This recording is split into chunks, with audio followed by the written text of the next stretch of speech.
The Mojave Wasteland. From the casinos of New Vegas to the death claws at Quarry Junction, everything about this place just feels so familiar. Fallout New Vegas is one of the most beloved games of all time. I don't think I really need to explain it. Its story, atmosphere, and characters all offered a depth that we had never really seen in a game up until that point. And even today, 15 years after its initial release, it still has a community that is willing to go to war over it. That is one scary Reddit thread, my God. But even with how great New Vegas is, there's a long-standing problem that I've always had with the 3D Fallout games that has never been fully addressed. You see, for all of the misery and pain that would come with a nuclear apocalypse, the world of Fallout oftentimes felt a bit too light and comedic for my taste. I mean, sure, you might pass a couple of crucified dudes here and there, but 30 seconds earlier you were dealing with this fucking goober. Yeah! Who won the lottery? I did!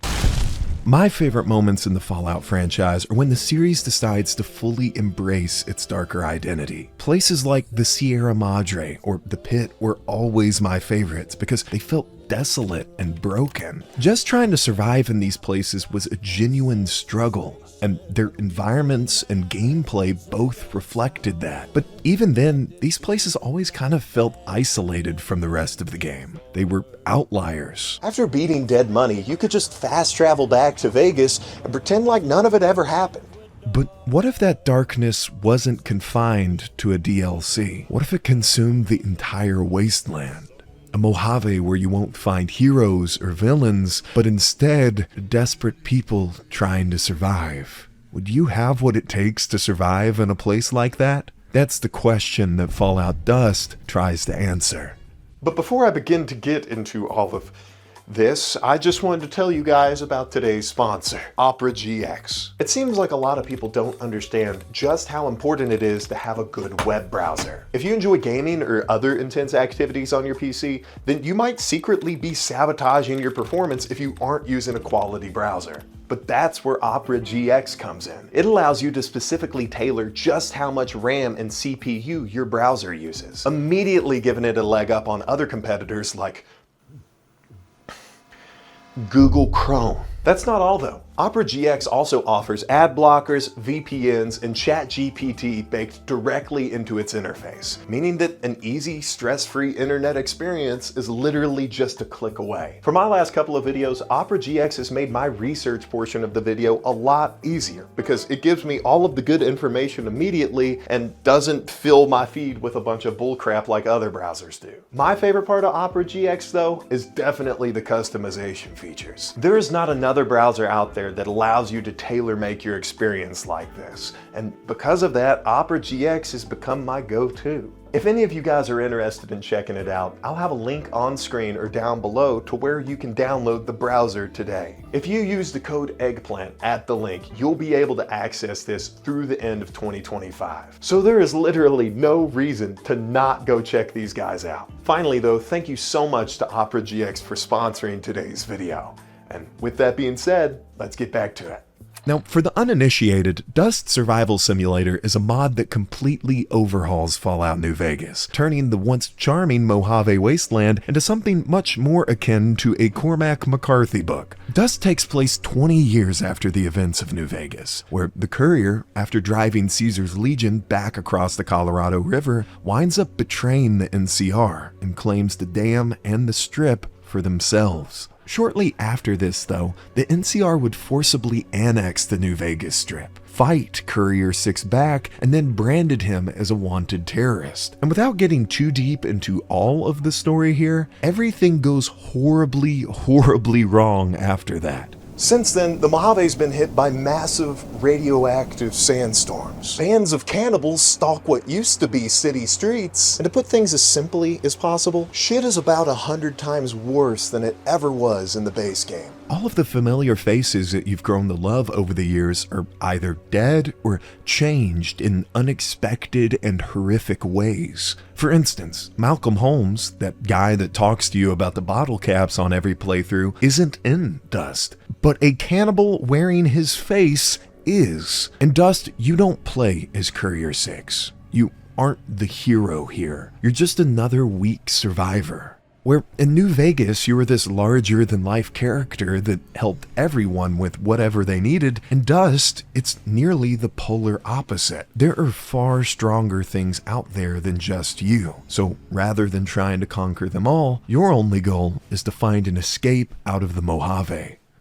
Now, I've seen a lot of discussion from people online saying that they dislike Dust. They argue that it's difficult for the sake of being difficult, or dark for the sake of being dark. In a way, I think some Fallout fans have more of a purist mentality than they'd like to admit. If something doesn't perfectly align with their personal vision of what Fallout should be, then they refuse to acknowledge it at all. And honestly, that kind of bums me out a little bit, because as a Fallout fan myself, Dust is one of the coolest mods that I've ever seen for a game. It shows us what the Mojave becomes when people abandon their values, what happens when survival drives us to committing atrocities. And in doing this, it transforms New Vegas into one of the most compelling survival horror experiences that I've ever played. So please, by all means, make yourself comfortable and join me as we investigate Fallout Dust.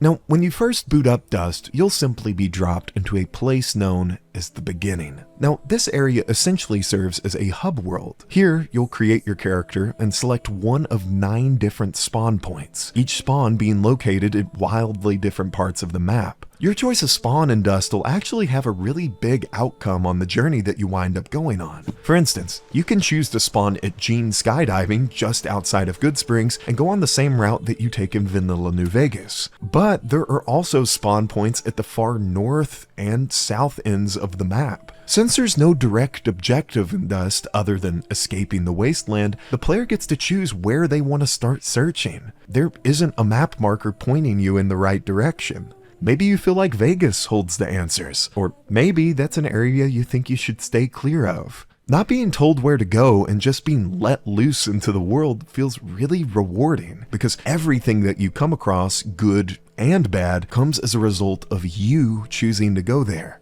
Another thing that you'll quickly notice about Dust is that it takes advantage of the seldom used survival mode, where players have to manage things like their thirst, hunger, and other basic needs. If you neglect these necessities, you'll wind up facing escalating penalties that, if ignored long enough, will ultimately lead to your death. And when you couple this with the fact that food spawns have been decreased significantly in the game, you'll actually find yourself entering some really sketchy areas just in the hopes that you can find some food or water. The survival mechanics of Dust are actually so brutal that perks like Cannibal actually become viable. After all, when you're starving in the wasteland and there's no other food to be found, you might be forced to make some pretty horrifying choices. And as we begin to explore the world of Dust, it quickly becomes clear that many others already have. If the player ever decides to cross that line into cannibalism though, or participate in any other twisted acts, they'll have to pay for it. That's because Dust replaces the traditional karma system with a brand new sanity mechanic, and every horrible choice that you make has its consequences. Eating another human, killing innocent survivors, or diving into hard drugs will slowly but surely begin to unravel the player's mental stability.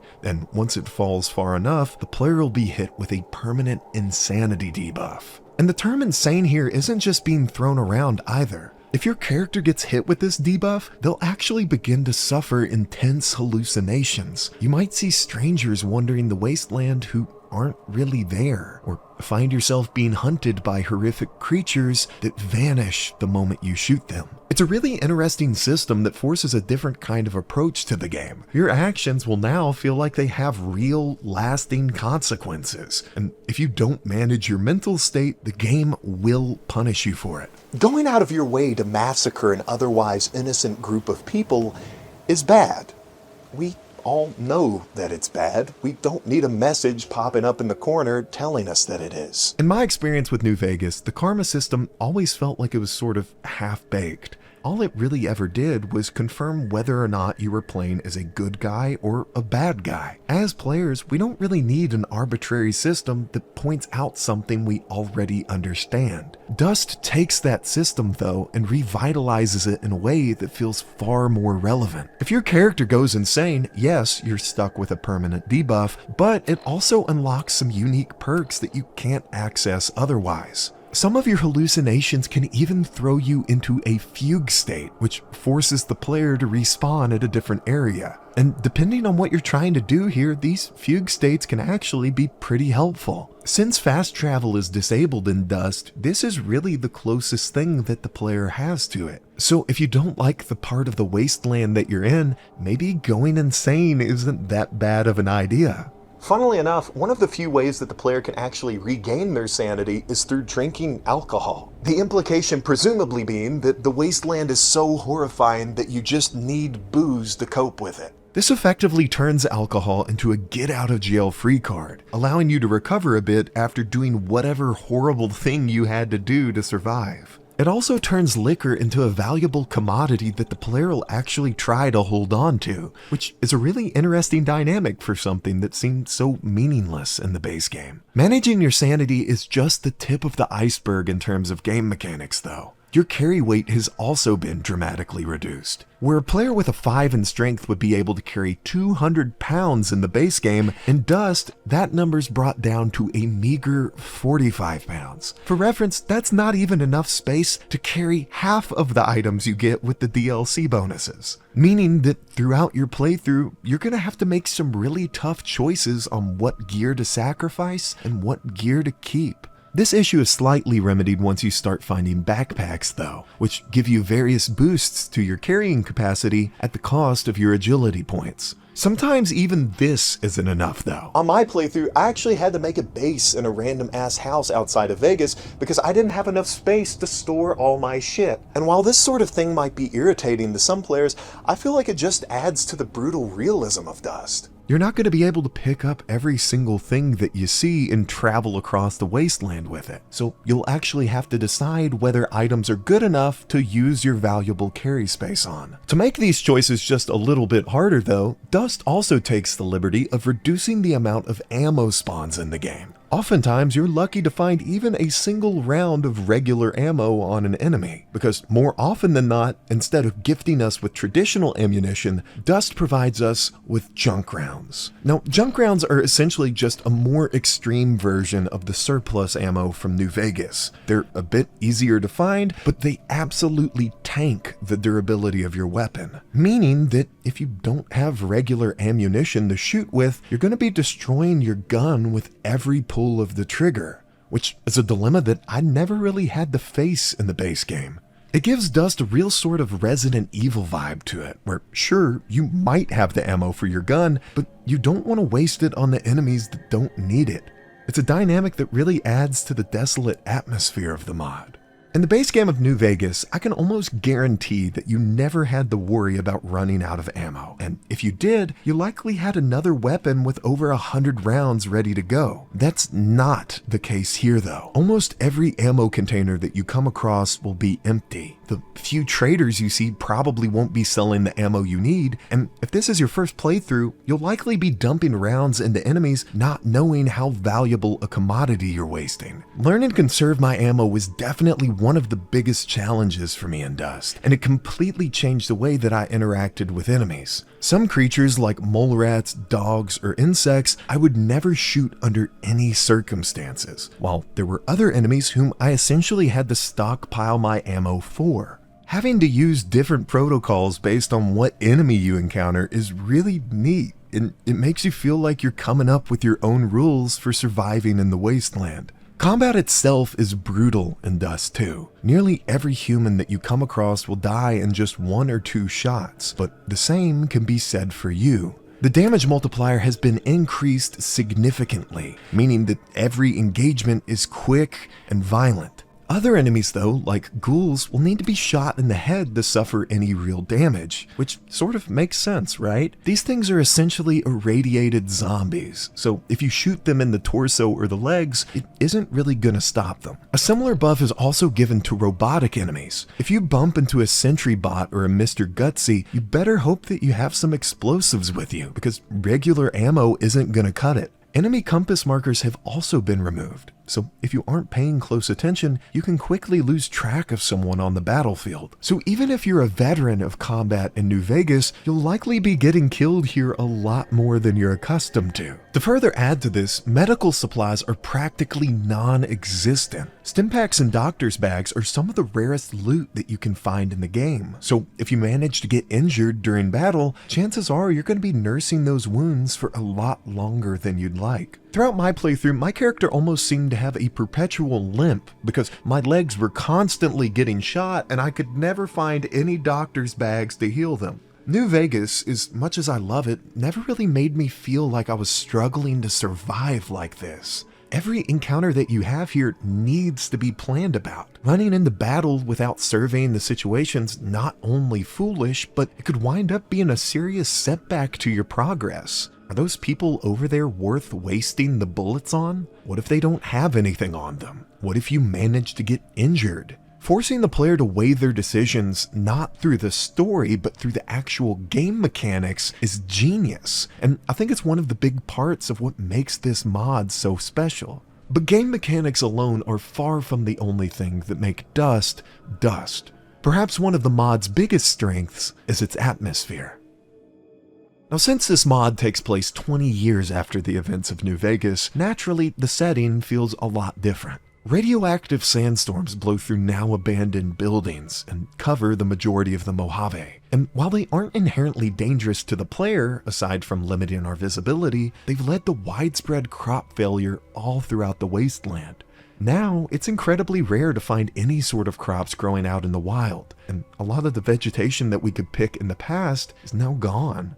The sky sits a bit darker thanks to all of the dust covering the sun, and if you make your way into Vegas, you'll find that it's in an eerie red. Due to what I'll only call NCR shenanigans, the poisonous cloud from the Sierra Madre now lingers above Vegas, and that entire portion of the desert looks as though it's an extension of hell. There have been some other major changes too. For instance, just as Ulysses warned in the Lonesome Road DLC, the tunnelers from the Divide have finally spilled out into the Mojave. And true to his prediction, they've rapidly become its newest apex predator. Thanks to the massive sandstorms blotting out the sun, the tunnelers can roam the surface freely. And like any other invasive species, they've devastated the local ecosystem. Many of the creatures that we once saw throughout New Vegas, geckos, bighorners, and others, have been driven to the brink of extinction. And if you revisit their old habitats in Dust, you'll find packs of tunnelers prowling for their next meal. Livestock such as Brahmin haven't fared any better either, and most have been wiped out entirely. And when you combine that with the fact that crops can't grow under constant sandstorms, the Mojave suddenly becomes a much bleaker, desperate place. After all that's happened here, most traders and caravans avoid this place like the plague. Very seldom will you ever find a friendly face in the wasteland anymore. And if you do, you're more likely to rob or shoot them than ever try and have any normal conversation. This bleak sort of tone carries over into our exploration as well, since many of the locations we've grown attached to over the years have either been abandoned or changed beyond recognition. One of the coolest parts about Dust is going to all of the different locations and seeing how they've changed over the years. And yeah, while the general vibe is, wow, everything is horrible, I still find it interesting to learn about what unfolded in these places. Now, chances are, if you're watching this video, you've probably played New Vegas to death. You know every in and out and every little story and secret that the game holds. Dust takes that world though and molds it into something much different. It takes the soul of New Vegas and rearranges it in a way that makes it feel new again. And while some of these places might look the same at a distance, once you're in them, you'll realize just how much they've really changed. Now, when I first booted up the mod, my initial goal was to try and make it to Goodsprings. I figured that since it's the tutorial area in the base game, it might be a little bit safer than the rest of the wasteland. And boy, was I wrong. All of the town's residents were dead, having been killed by some sort of mysterious plague. The only one of them that was still alive was an insane person who went crazy after seeing all of his friends and family die. The only thing that still remains in the town are packs of wild dogs, drawn in by the scent of all the dead bodies. And as we make our way through the town, we'll see this tragedy firsthand. Families lie dead, huddled in corners. Wagons sit filled with dead bodies, but with no one to move them. Even the beloved Prospector Saloon has been completely overrun by dogs, but if we manage to clear it out, we can find a journal left at the bar, courtesy of the dust expansion, Ink and Ash. A huge dust storm's all over the Mojave right now. We folk been getting real nervous these days. Got a bad feeling about this. Trudy said we ought to stay inside and maybe it'll pass by soon. Something real big is happening at the Strip. We don't know what. Radio New Vegas recently went offline, and that was our main source of news. Only thing we know is that the NCR is issuing evacuation notices. I wonder what's going on out there. Goodsprings got hit with something real bad we ain't seen before.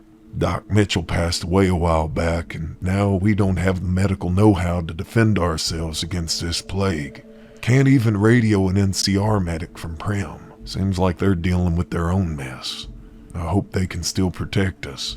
People are still getting infected despite us burying them. Some poor fella's been doing all the work up at the cemetery. He must know his expiration date's near. He's probably lost his marbles by now if you ask me. Anyways, I volunteered to hike up to Primm to try and get some help. But that's the last that we'll ever hear from this stranger. On the road to Primm, there's no trace of them. No pack, no remains, nothing. Perhaps they died before ever reaching the settlement, but even if they had made it, the outcome likely wouldn't have been any better. You see, when we get to Primm, we won't find the NCR anywhere. Their tents are still standing and their gear is scattered all over the camp, but the soldiers themselves are gone. Instead, we'll find several other survivors loitering around their camp. More notably though, we'll discover that the rest of Primm has been completely overtaken by cannibals. It's unclear whether the group originated from within Primm or migrated in from somewhere else, but what is certain is that they've claimed most of the town for themselves. Interestingly, the situation sort of mirrors the dynamic from the base game, just in a much darker way. These cannibals have kidnapped some of the survivors from the other side of town, and now the remaining townsfolk are desperate to get their people back. However, this time, instead of encountering Primm Slim or Johnson Nash, we're met with crucifixions and flayed human corpses. What I thought was kind of neat though was that even the good survivors in Primm will shoot you if you get too close to them. You see, after everything they've endured, after losing their friends and family to these cannibals, they simply can't trust strangers anymore. So instead of talking to you or warning you to stay away, they instead decide to shoot you where you stand. Now this is just one example of how Dust uses its environment to immerse the player. There are storylines like this for nearly every place that you come across, and that's including the base game as well as all of the DLCs. None of the story is ever handed to us directly aside from scattered notes. The creator of Dust wasn't able to get any voice actors for the project, so we don't learn what happened through dialogue. Instead, it's up to the player to piece things together from their environment. We're the ones who have to walk through the wasteland, uncovering its tragedies and horrors firsthand. And after taking the time to investigate them all, what emerges is one of the most compelling stories in the entire Fallout universe.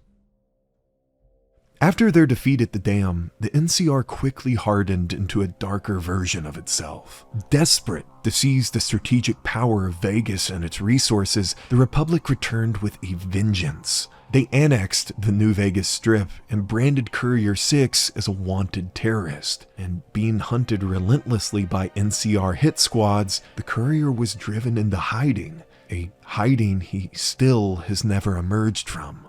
Perhaps he's still out there in the Mojave somewhere, but not even the Courier could have saved the wasteland from what it was about to become. In the years that followed, NCR researchers uncovered the Sierra Madre, and with it, the poisonous cloud that lie within. Instead of avoiding it though, the NCR actually harvested samples of it and transported them back to the Mojave, believing that they could potentially weaponize the cloud against the Republic's enemies.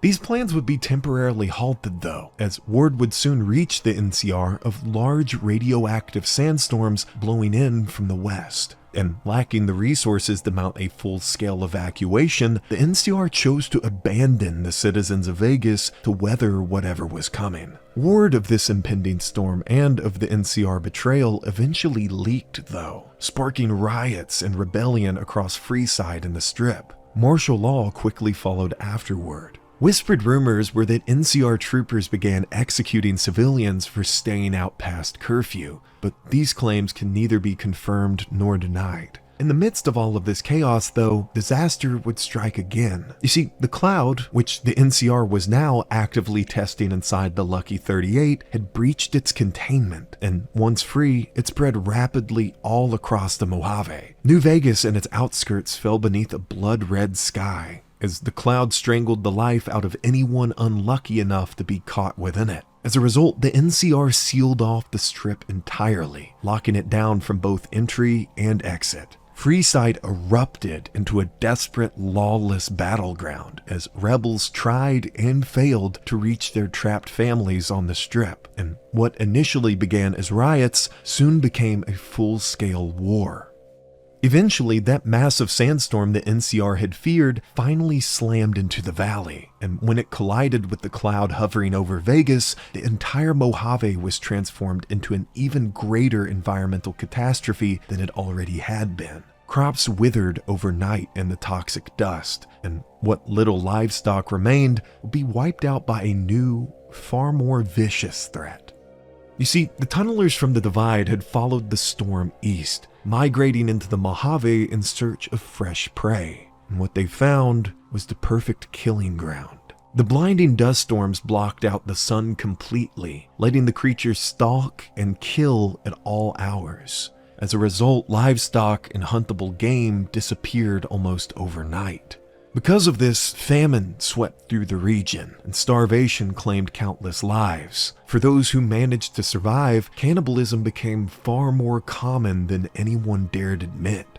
One by one, towns and settlements began to lose their strength, and other groups like the Legion splintered and broke apart entirely. Since then, the wasteland has become an inhospitable hellhole. No one is quite sure of everything that happened during the fall, but it's impossible to know for certain if anyone still remains. Some folks swear that the rebellion survived and is thriving in the sewers beneath of Vegas. And for a time, there were even flyers promising safety to all those that made the journey there. But I wouldn't put much stock in stories like that these days. The world's become a much darker place, a changed place. The only thing that remains in the Mojave is an echo, reminding us of its former glory. If you're ever unlucky enough to find yourself in that stretch of desert, you'd do well to stay away. Even still, adventurers go and die there all the same. Will your story be any different? Will you manage to find the answers here? Do those answers even matter anymore? I suppose it's up to you to decide what stays buried and what gets dragged back into the light.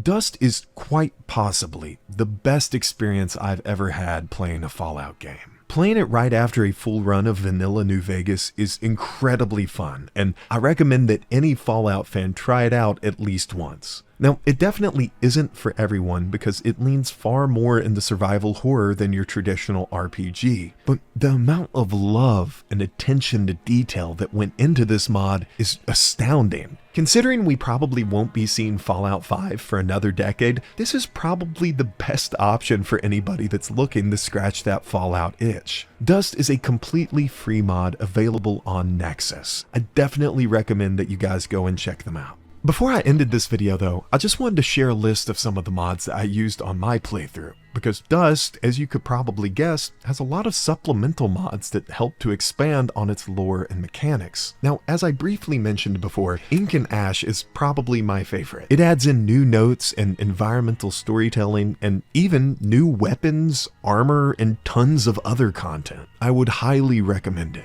I also want to give a shout out to all of the different bug fix mods available for Dust. Naturally, a mod this large and ambitious shipped out with plenty of bugs and oddities. New Vegas by itself is filled with bugs and oddities. However, the community patches here seem to do a really good job of smoothing these out and preventing them from disrupting your game. Finally, if you've never modded New Vegas before, I would definitely recommend that you follow the Viva New Vegas guide with Mod Organizer 2. It's a super easy tutorial to follow, and it builds a lot of good habits if you're new to modding. I'll make sure to leave a link to that guide down in the description below, alongside a doc containing my entire mod list. So if you guys want to see everything that I played with, I'll have that down below as well. Before I wrap things up here, I also want to give a quick shout out to Opera GX for sponsoring today's video. If you guys are interested in checking them out, I'll have a link on screen or down in the pinned comment to where you can go and see their stuff. And finally, of course, I wouldn't be here today without all of my lovely patrons and channel members. You are the guys that keep the lights on, and I am beyond thankful for each and every one of you. Special shout out this month to our new members, Ariel Perez, Unlucky KO, and Haley. As always though, thank you guys so much for taking the time to watch today's video. You know I love you. I'm out.